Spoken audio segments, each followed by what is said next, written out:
Welcome to Adult Sabbath School Podcast. Please subscribe to the channel, share it with a friend, and write any questions or comments you have below. You know that feeling, right? You are on top of the world. You just had this massive success. You're feeling confident, maybe even a little bit unstoppable. And you go into the next big thing expecting the same result, only to get completely knocked off your feet by a crushing, humiliating failure. Well, that is exactly where we find the nation of Israel just moments after the miraculous fall of Jericho. I mean, just look at the contrast here. It is absolutely jarring. At Jericho, Israel sees a literal miracle. A massive, fortified city falls, and they suffer 0 casualties. But then, right after, they go up against the small city of Ai, and they're sent running. They lose 36 soldiers in a disastrous retreat. The whiplash, the psychological shock of going from an impossible win to an embarrassing loss must have been just immense.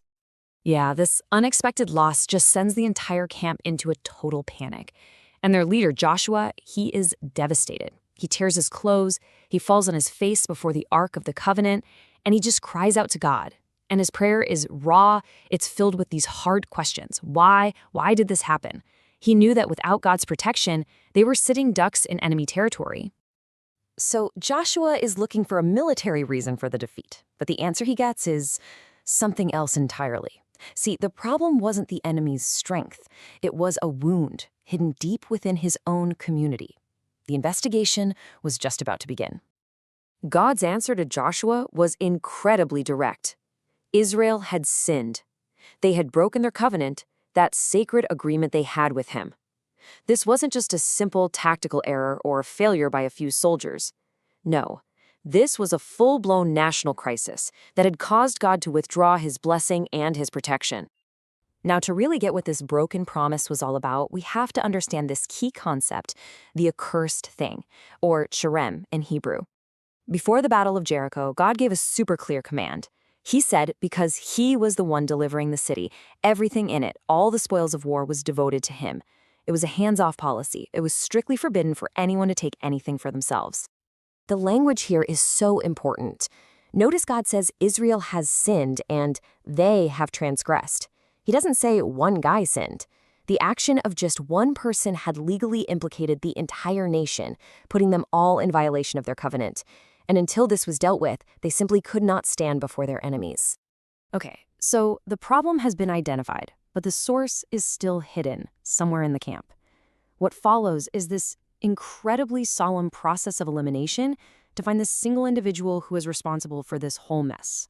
So through this process of drawing lots, the search just zeroes in, narrowing down from the tribes to the clans to the families until finally the spotlight lands on one man, Achan. And with nowhere left to hide, he's confronted, and the truth finally comes out.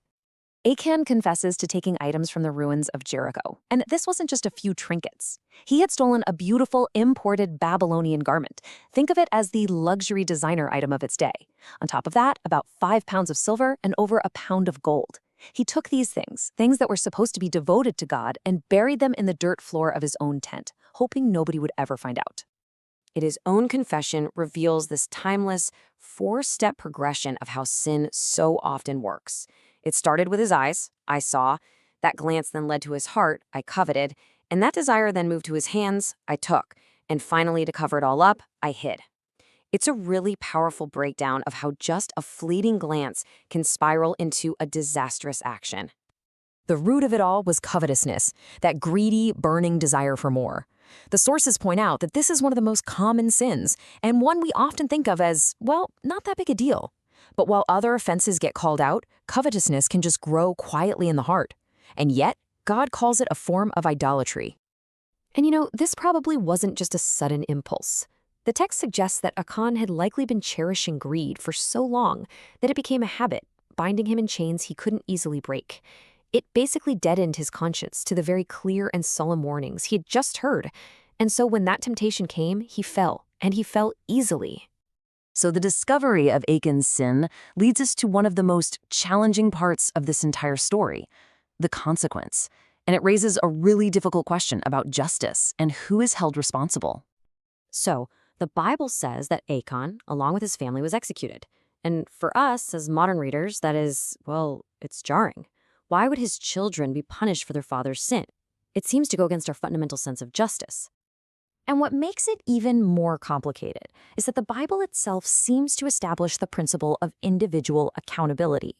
This law from Deuteronomy makes it crystal clear. A person is responsible for their own sin. So what gives? How do we reconcile this with what happened to Achan's family? Well, the sources suggest the answer comes down to one word: complicity. In a different story, the sons of a man named Korah were spared judgment because they actively separated themselves from their father's rebellion. But Achan's family, they must have known. The loot was hidden right there in their shared tent. By their silence, they essentially became accomplices in the crime. Now, once the sin was dealt with, the story doesn't just end with punishment. It makes this dramatic pivot toward healing and restoration, showing exactly how the community moved forward from this crisis. So, with the covenant repaired, Israel goes back and is victorious at Ai.